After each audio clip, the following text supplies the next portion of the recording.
the network for the AV industry.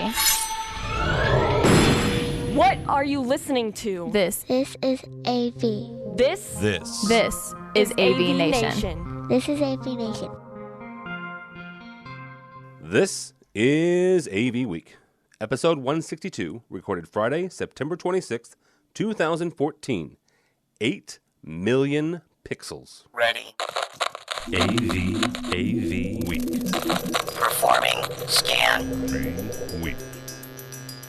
Online. This is AVWeek.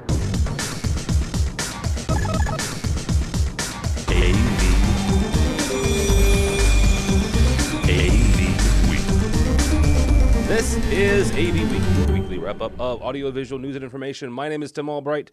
I'm your host. That gentleman right there is Justin Kennington from Crestron. How are you, sir? Wonderful, thank you. Good to be here. Absolutely. Also with us is Jason Griffing. Jason is not only from Via Home, but also from a handful of podcasts that we'll talk about, and his partners on the other line. So how are you, sir? I'm doing great, Tim. Thanks for having me. Absolutely. Last but not least, brand spanking new daddy again, Big Nate Schneider, also from a couple of different podcasts, and from Image Stream Medical. How are you, sir? I am doing well. Got a couple hours of sleep last night, so I can't complain. No, not with a newborn in the house. You can't complain. No. All right, be honest about it, guys.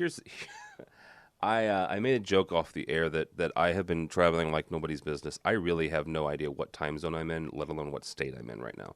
So this should be an interesting show.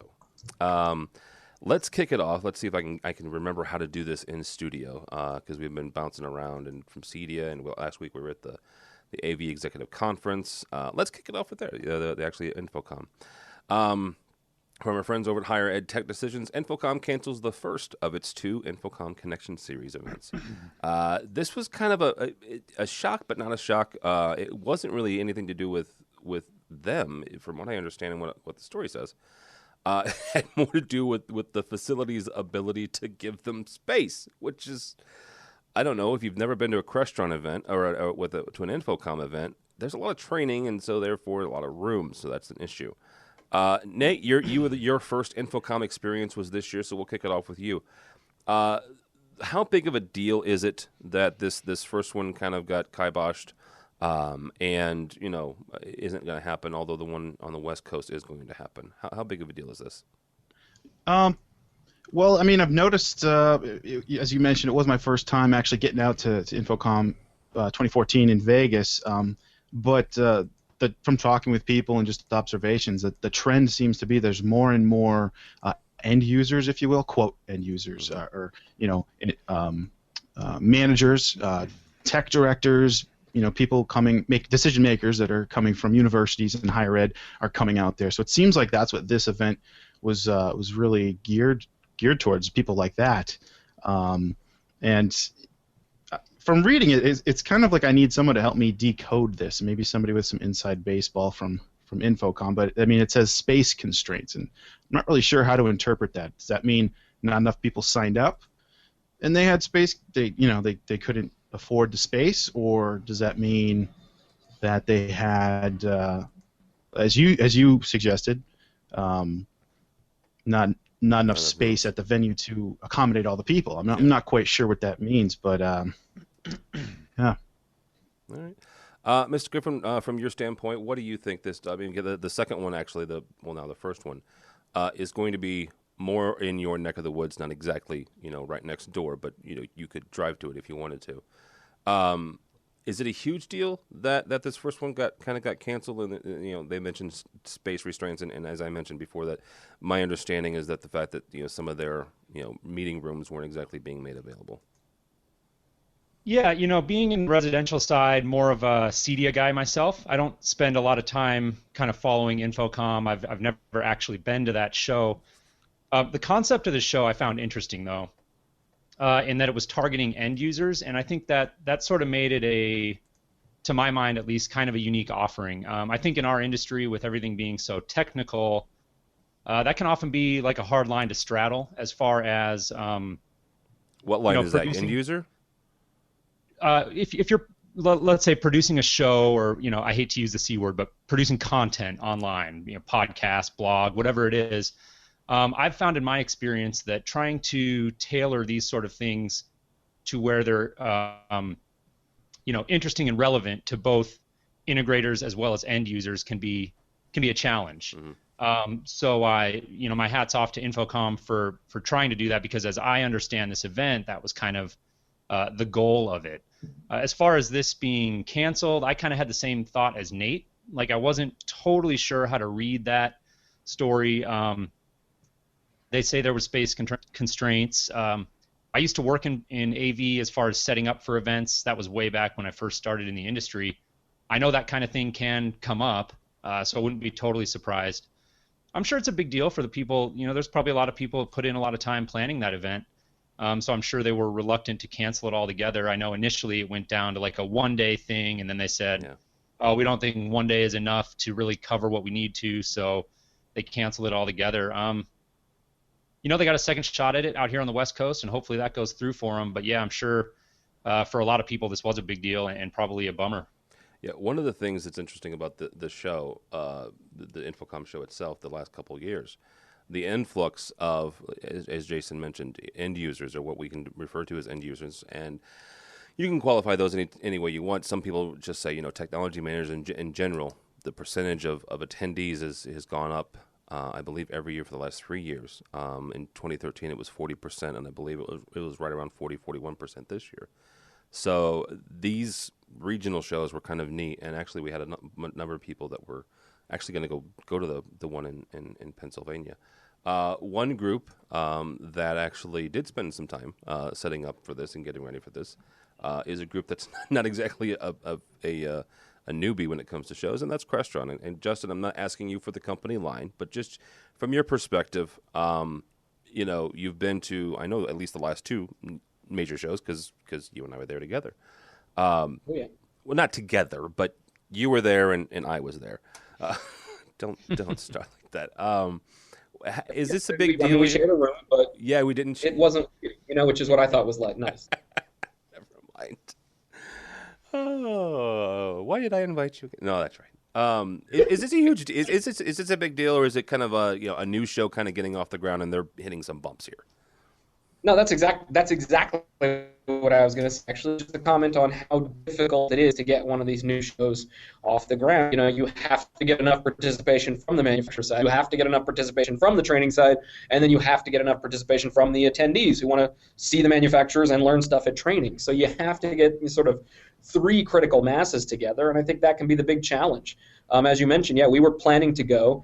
You said, you and I bumped into each other at the last two big shows at CEDIA and InfoComm, but, I only get to go to the very big ones. Our trade show team does something like 250 events a year, including, the InfoComm scale stuff, the InfoComm local stuff like this, and then even much smaller shows, where even Crestron just has a table and a few, brochures and things.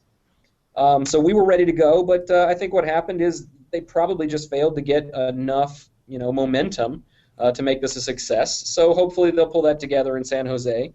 Maybe InfoComm itself being on the East Coast next year will build a little more interest, momentum on this side of the country, and maybe they can try again next year and get a Philadelphia show or a Washington show or something in that area going again. Yeah, absolutely. So that. Well, this is an interesting thing here, though. The San Jose event that they're planning is going to be happening in March, and the one that they just canceled is October. So, maybe they're just putting out some trial balloons for times of the year when people of this specific demographic can actually make it out to a show. Maybe October is not a good time, Well, yeah. You think about the demo, and we talked about it briefly. You're talking about technology managers, right? And I know a thing or two about them because I used to be one. October is not the greatest time in the world, just to be frank. You're just getting into the swing of fall.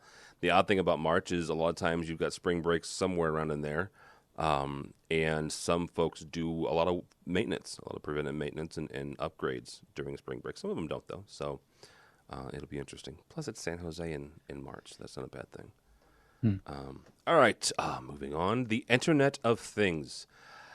The IEEE, which if you don't know who that is, look them up.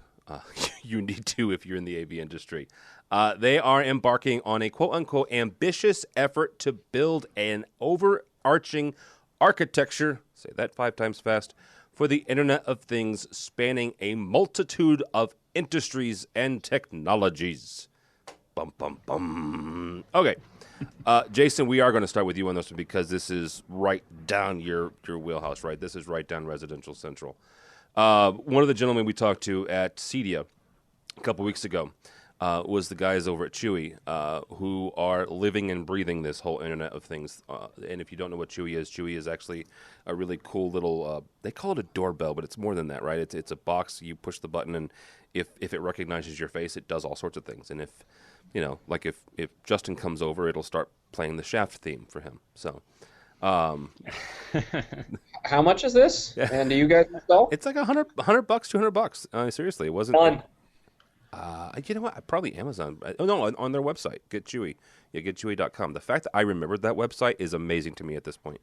It was 2 weeks ago. Wait, what time is it? I have no idea. What time zone? It is 1817 UTC. How about that? Stick to Greenwich. That you know what? I should at this point. I should get just a. I have a watch that does it for me. I'm not. Okay. I'm not that guy. All right. So yeah, this is right down your wheelhouse. First of all, does the Internet of Things need this? And secondly, is the IEEE the organization to do this?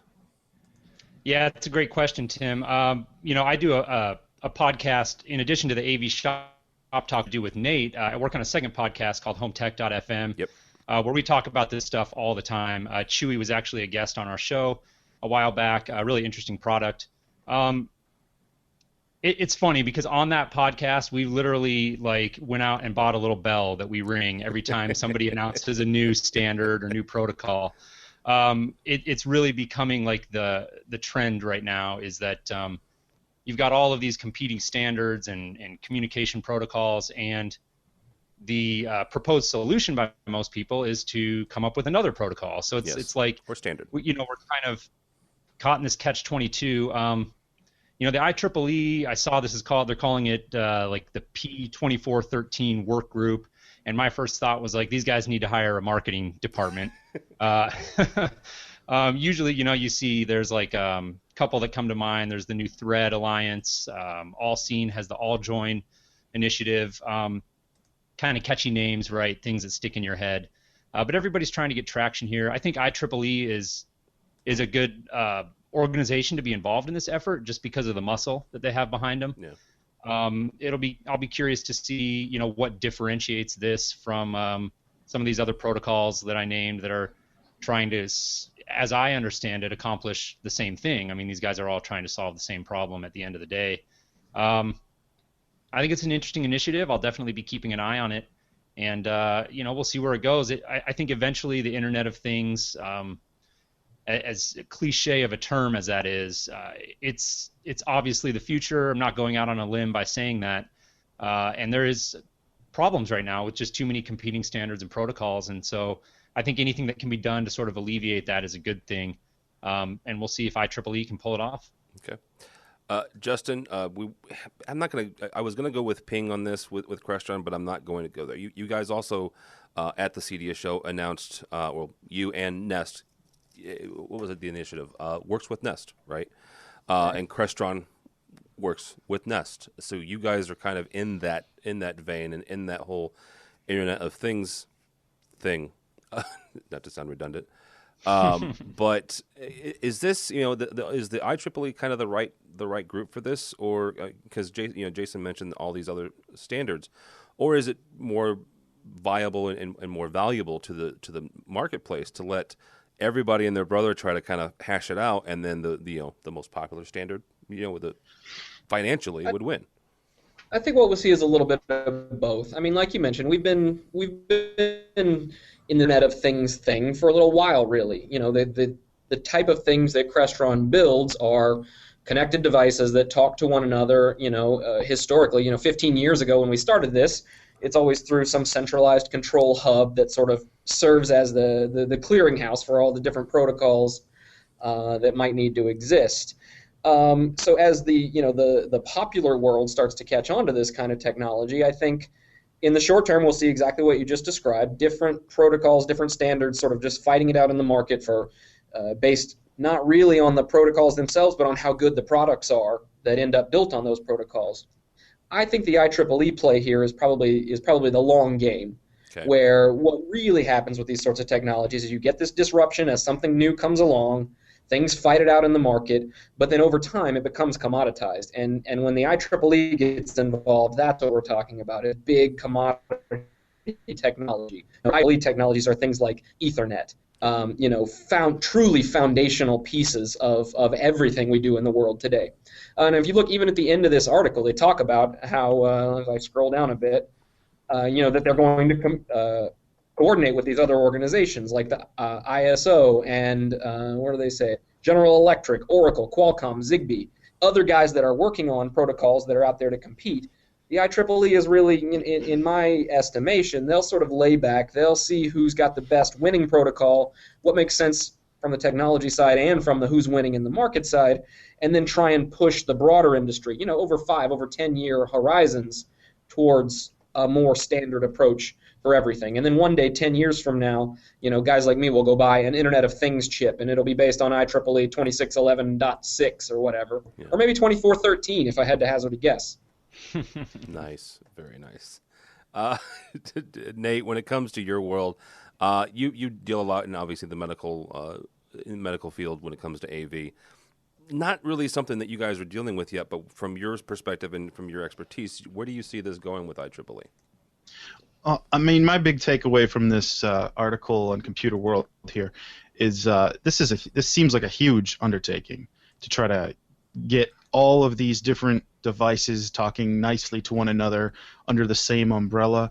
In the medical world, everything is proprietary. Not everything, but it's kind of there's a sense that there's like a cutthroat industry. Well, there's a sense of being cutthroat, I guess I should say, where different scope manufacturers will put out a scope that puts out a funky video signal format, and you've got to figure out how to deal with that. And you can't go to the website and download exactly what they're doing, because they don't really want you to know what they're doing, because they're not really making things for integrators. So the article did touch on medical equipment, which really kind of piqued my interest. So I think my big takeaway is that this is going to be a huge undertaking, and I think it's going to be a while before.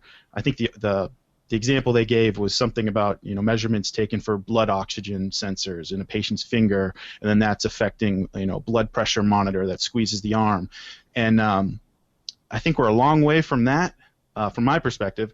And then the other thing is, once you put these things into play and you have all these interactions going on automatically in the background, and you've got people that need to understand.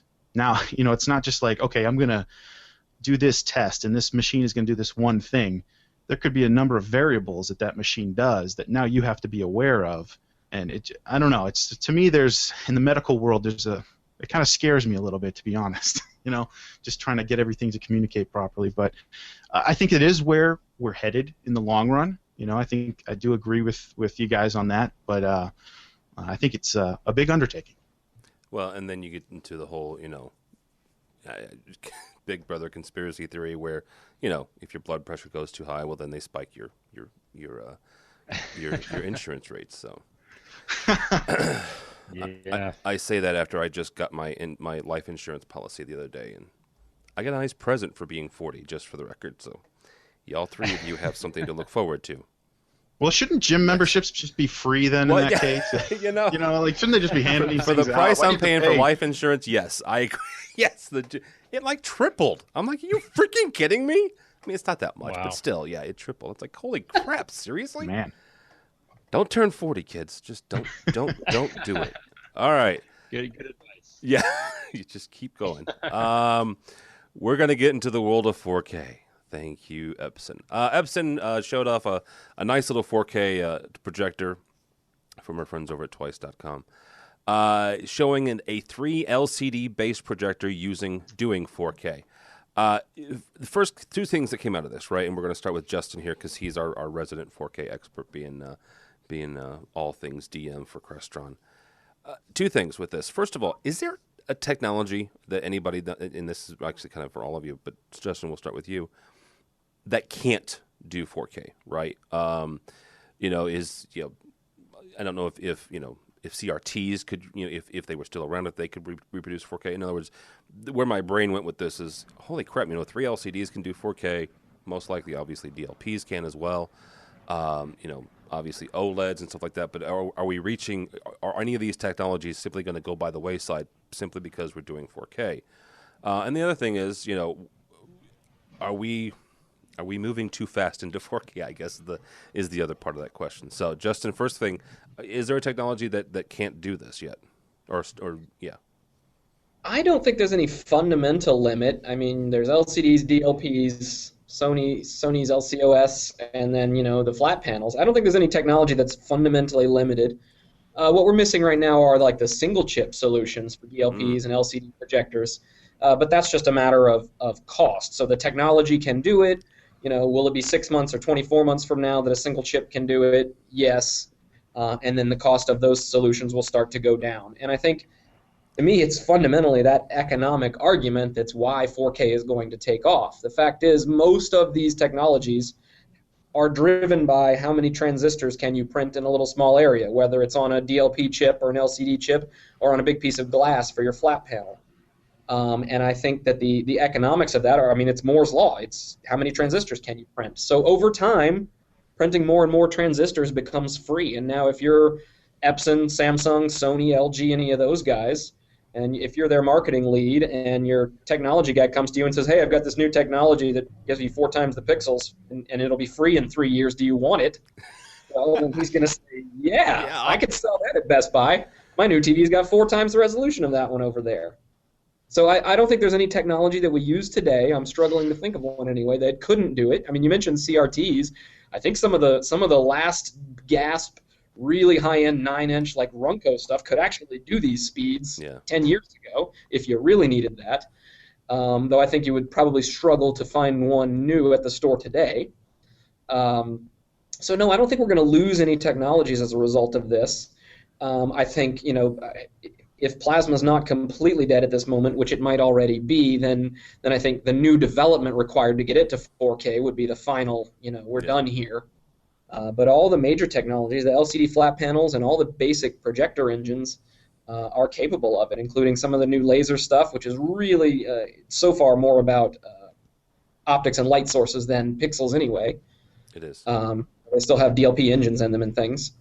So no, I don't think we're going to lose any technologies. I think what Epson's doing here is awfully interesting. I'm always fascinated when people get into crazy optics. I'll tell you a deep, dark secret as long as you promise not to broadcast it. I only got a C in optical physics. And so anytime somebody does stuff like this where they're like wiggling the optics to make pixels that weren't there, like I kind of get what they're doing, but it always impresses me when they pull off stuff like that. The fact that you took optical physics impresses me. So well, it was at 9 a.m. and the professor was really boring, so I didn't go a lot. I'll admit that. Again, you took optical physics. Not even see, I didn't even take physics, let alone a special derivative of physics. So well, I'm a communications guy. I wire things and anyhow. So is it really 4K though? I mean, if you have to rely on this pixel shifting technology, I don't know. My big beef with this 4K business right now is that it's great for marketing departments and it's not so good for engineers and designers. Can I really get uncompressed 4K today delivered, from source to sink? It's some sort of compressed, watered down version, pixel shifted, 420 color space, yada yada yada. It's not true 4K that I see being brought to market. There are some solutions out there. What? You mean like the red player or something? I mean, is that what you're talking about, or? Yeah, I mean, I just. Well, even I don't know if I can why chime in here. Yeah. What's that, Jason? I was going to say to Nate's point, and I wanted actually to ask you guys about this for a little clarification because I was scratching my head a little bit. I found a CNET article on this projector, which is the LS10000. Okay. It says accepts a 4K input, but is instead a 1080p 3 LCD which uses pixel shift technology to simulate 4K. So what does that mean exactly? Okay. Like, that wasn't very clear to me. Do you? I don't know. Maybe you guys can chime in on that. But I was very scratching my head about that. No, I never took optical physics. I can't explain it. I don't know. It's not 100% clear to me, but my guess is that kind of what's going on is they are essentially they're using 1080p DLP engine. Period. There are 2 million pixels. They're not 8 million.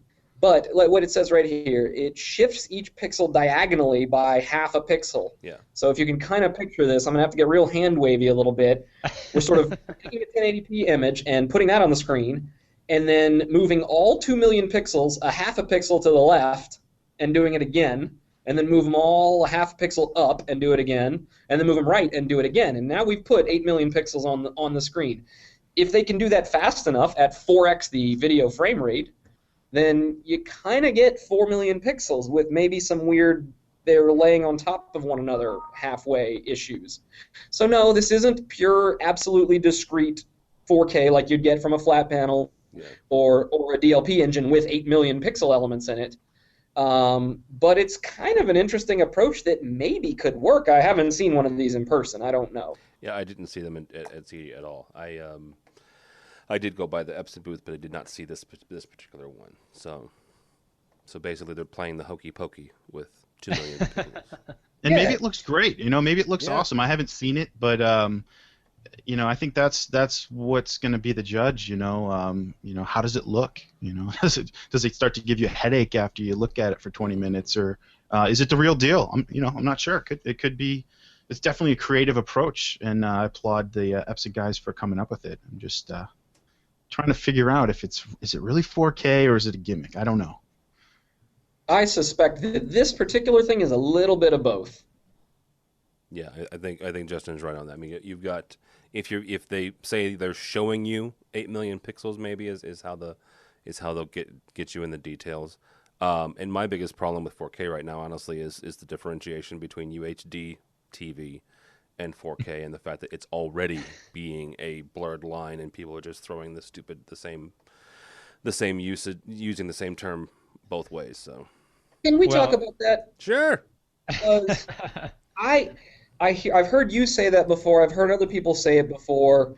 I build big video switches and distribution systems, so my position is I don't care if it's 3840 wide or 4096 wide, whatever. I'll deal with it. I'll handle it.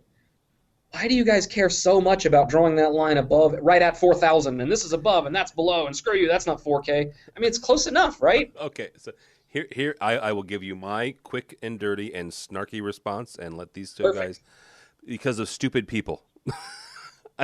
I'm not kidding, and then I hate saying it that way, but it's the easiest and quickest way I've got. Because of stupid people, you're going to have my guy down the street that says, "Come look at my 4K TV," and you're going to look and go, has the little UHD TV sticker on it, and you're like, well, that's not exactly 4K. So, Tim, I can imagine you going over to your friend's house and counting the vertical lines and saying, there's only 3,840 of these, jerk. But I'm not sure in the mass market that's that important a distinction. It's okay. So it's the same issue I have with any dish any satellite or cable company saying they're delivering you 1080p. They're not. Okay, they're just flat out not. They're compressing the snot out of it, and they're giving you a compressed version of HD. So I guess that's my biggest issue with it. Maybe there's an analogy we can draw to that hard drive argument that went down a few years ago with it's a billion bytes. No, it's 1024 times 1024 bytes or whatever it was. It was no, that's not a gigabyte. It's a 0.99 gigabytes, and we're going to sue you. Maybe it's more like that. That's how I'm going to think about it. Okay, that'll work. No, but I think he's got a good point. For the mass market, most people don't care. Like in the consumer electronics, you've got a good point. Yeah. What's that? Oh, jeez. No, my first reaction was, "Where's Mark Coxon when you need it?" Because he'll go all out on you on this. Yeah. But for most consumers out there, you put a 4K on the side of a box, and they're going to be happy with it. They won't care if it's 38 whatever by 2160, or 4000 something or other by whatever. They just know it's high res, right? It's better than 1080p, and they're happy with it. But and that's probably true for most people buying these consumer displays. But where I care about this in the medical world is that you have to really manage the resolutions, and you have to make sure you are staying true to the native resolution and keeping the signal unaltered throughout the signal path, and that is important. But I think you're right, because I'm not certainly a representation of most people. I'm a very niche market doing medical integration, so it's important to me and a couple other mission critical applications where we do care about it. But yeah, I think in any high-end, commercial type AV environment, you need to think about that, because, well, is it 4.1K or is it 3.8K? And then what about that display? What about this other display? And do I want to stretch it? Do I want black bars, or can I keep it native everywhere? These are all very important design questions. Yeah, I think the short answer to Justin's question, why we care so much, is that we need something to argue about. But okay. Otherwise, we wouldn't have shows to do, huh, Jason? Yeah, it's a slow news cycle. What do you say? What do you guys think? We agree. All right, short show. No, but we've had this argument before on other shows, and I side with Justin. Like, coming from the residential side, to me, it's not that big of a deal. We're debating semantics here. I do think that there's some value in just calling it 4K and being done with it, because it's something easy for consumers to latch onto and adopt, and then we can move forward with the process of implementing it. And it's our job as integrators to know the subtleties and when they matter and when they don't. I don't think we need to muddy the water with the average consumer worrying about the distinctions between 4K and UHD, and I think it's going to be over their heads anyways, and I don't really see the value in it. But I do think that it's worthwhile to debate these things, because it just promotes more awareness within our industry for people to really understand that there is a distinction there, and that distinction can be critical, like in a situation that Nate described, depending on what facet of the audiovisual industry you work in. So overall, I think the debate is healthy, but does it really, at the end of the day, make a huge difference in my world? No, it doesn't. Yeah, I think that's a good way to end that one. All right, one last story here, and we'll let you guys get out of here. From Electronic House, 2 things you can do now that the Nest works with Dropcam.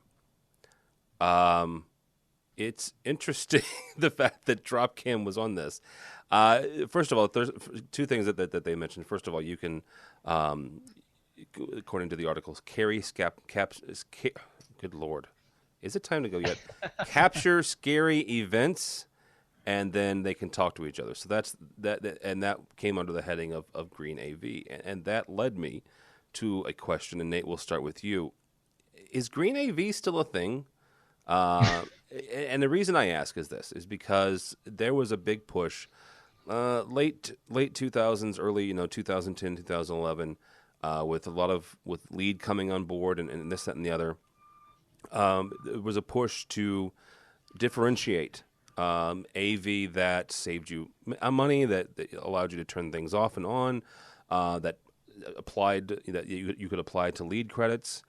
And it seems, at least from my perspective, to be waning a little bit, because so many things do that now, and so many manufacturers are being power conscious and conservative conscious. Is it still valuable to differentiate Green AV from the rest of AV? Well, that's a good question. I don't know if I have a very good answer for you about that one, since what I've been working in so far with the medical world has been not so much involved with green AV versus, I guess, inefficient AV. It's kind of a very specific thing.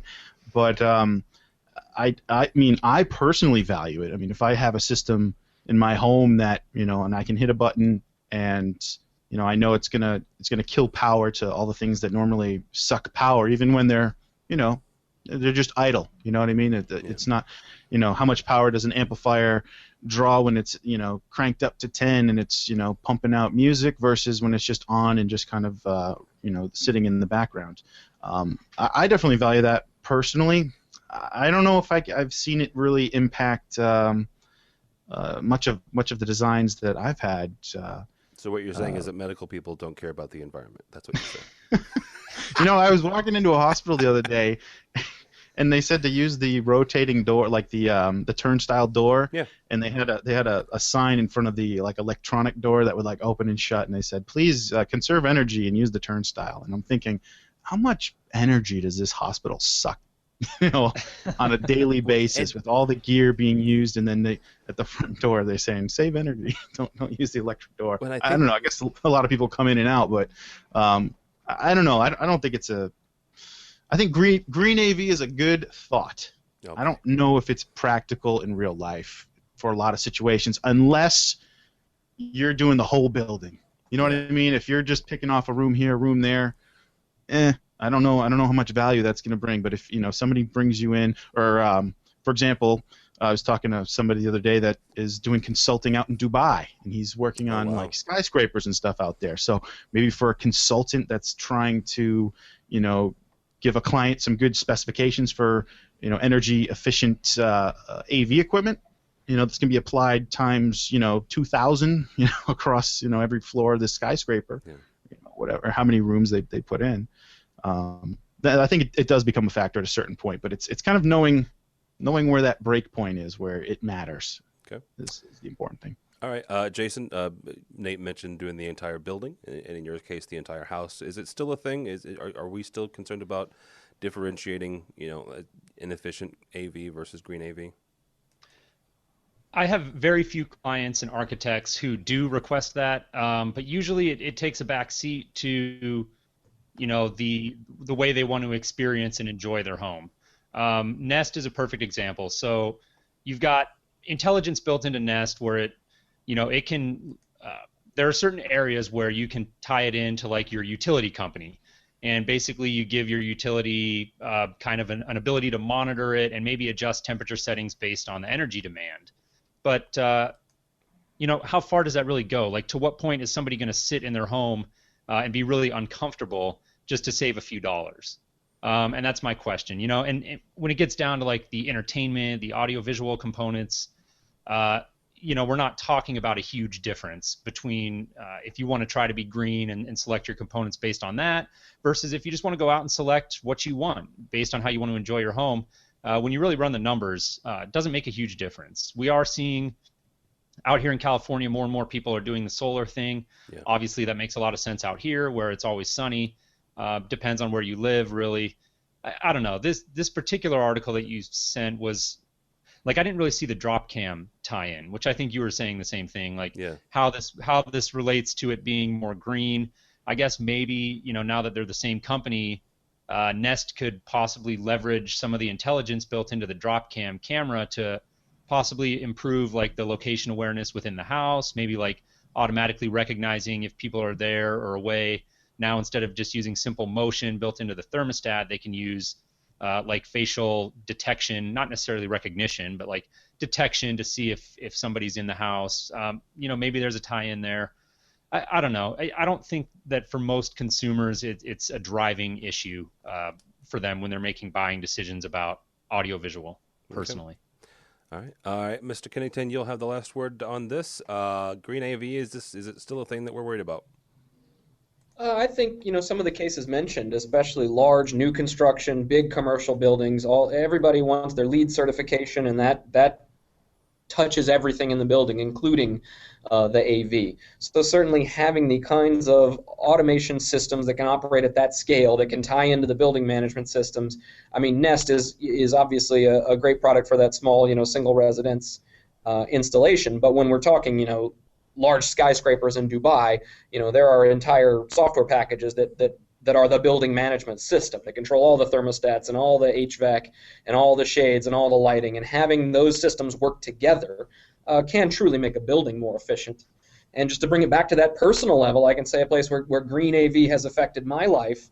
I used to have a situation where my entire AV system was a little bit cobbled together, a little bit too power hungry, and left the electrical circuit just right on the edge of working, such that any time that I had a little space heater running and the home theater and I started up the microwave, bam, I lose everything. Wow.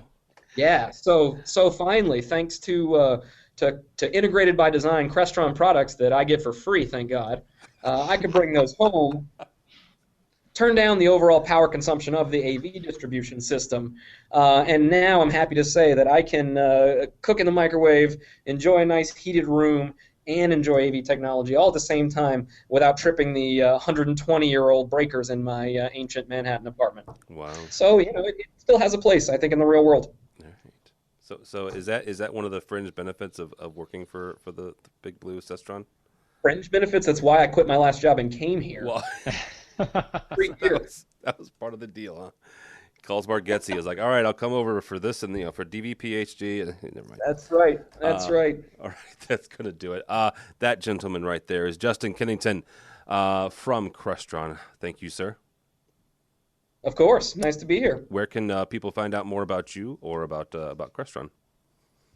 You can find us, of course, at Crestron.com. If you want to learn more about 4K, our views, our plans, and what we think works and doesn't, Crestron.com/4K.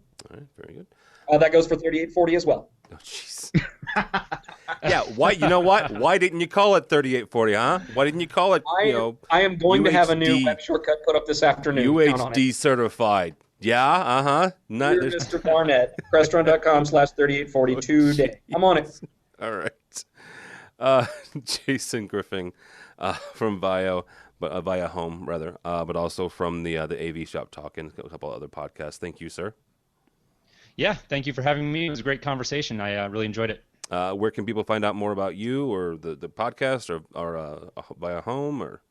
Yeah, I think the best place would just be on Twitter at Jason Griffing, and then Nate and I have our podcast at avshoptalk.com, which I think there's a ton of crossover. I think anyone who's interested in the shows and stuff that you're putting out would probably enjoy our show as well. So I would encourage people to stop by there, avshoptalk.com, and check out the podcast. Yeah, actually, one of the newer shows, and the cool thing about me, and not cool thing about me, I shouldn't have said it that way. The cool thing about AVNation, yeah, the cool thing about being me, the cool thing about AVNation is I've been mostly for my job, but from other stuff too. I seriously been traveling for the last month and a half, and we started a brand new show this Monday. I had nothing to do with this in any way, shape, or form. It came off without a hitch. It was beautiful, and it was actually started. The genesis of it was these two guys being on your guys' show, and that was Mark Coxon and Josh Schrago. And it was an AV crosstalk, and it was a very good debate hosted by our buddy Brock McGinnis. So the cool thing about this place is that it'll go on, even if I'm, somewhere in the middle of nowhere. So, absolutely. All right, Mr. Nate Schneider, Big Nate, 84 How To. Thank you, sir. Thank you for having me. It was a pleasure speaking with you, Tim. Where can people find out more about you or about the podcast that you do, your YouTube channel? Yeah, I've been doing the YouTube thing since 2011 as a YouTube partner. I put up videos when I can, just making how-to videos and all kinds of fun stuff. So that's youtube.com/BigNate84 and on Twitter at BigNate84HowTo. And I've been really enjoying the podcast, doing that with Jason. I think we're just starting to hit our stride, and we're trying to find our voice and figure out what type of show we want to produce, and we're having a lot of fun with it. We're meeting a lot of great people from the world of Pro AV, and it's been fun. So hopefully you've enjoyed some of the episodes there. I know we talked with one of your comrades over there, Dave Silberstein. What episode was that, Jason? Oh yeah, I don't remember offhand, but it was right around the time of InfoComm, right before InfoComm. Yeah. Well, Dave's a talker. Was it a long show? We reined him in. No, it was great. He was a great guest. Yeah, very good. And so give me kind of the if you've never heard the AV Shop Talk, what will they expect?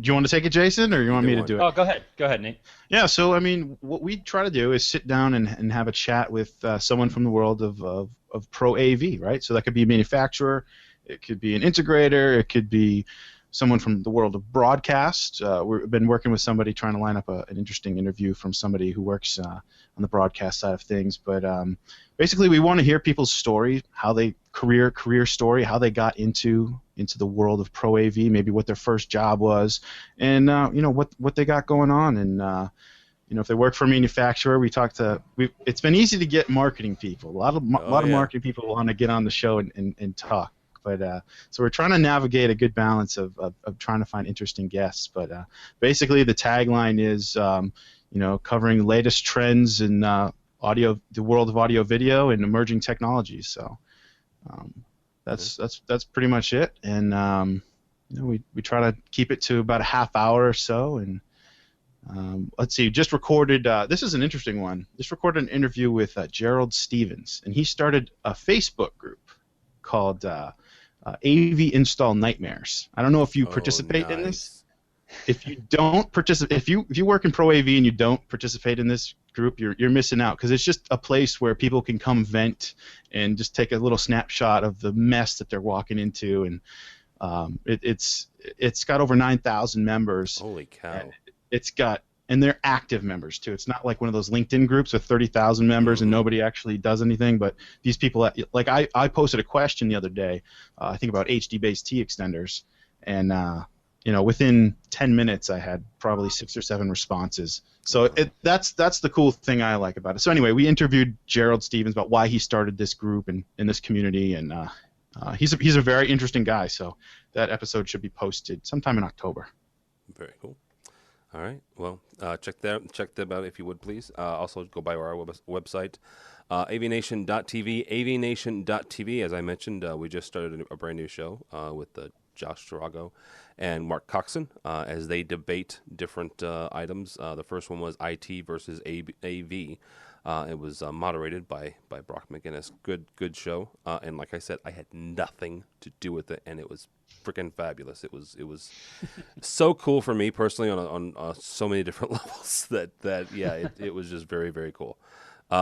Just to be able to sit back and watch it and watch everybody, George Tucker and Chris Neto and everybody else that kind of helped out with it. It was very cool just for me personally to sit back and watch it. And the content itself was very good. So yeah. Now, is that going to be Josh and Mark each time debating a new thing, or is it going to be different people? Well, here's the thing, right? My original understanding, and again, I read the emails as I kind of go back and forth. That was my original understanding. However, between Chuck from SCN and our buddy, why did his name just go out of my head? From Shin, Leonard Suskin. Started going back and forth about the AV selfie and debating that, and George piped up and said, "Hey, you want to do this on the debate show we've got now?" So yeah, who knows? If it's kind of like kind of like People's Court. If you can't settle this just amicably, we'll throw you in a room together and have somebody moderate the debate. So who knows? But yeah, my understanding was originally it was just going to be Josh and Mark, but who knows? Yeah. It could be anything. It could eventually be me and Iselli debating 4K, so or 8K at that point. So yeah, go by the website avnation.tv. Apparently, we have some new blogs coming down the pipe from our friend Victoria and Tony Zotti. So check those out if you would, please. All sorts of really cool things. Most of them I have nothing to do with, which I'm very, very pleased about. So. This show I still love doing, so we'll keep on cranking it out. We've got a new EdTech coming down the line, new State of Control, and some other shows as well. So check it out, avnation.tv, avnation.tv. Thanks so much for listening. Thank you so much for watching. This has been AV Week.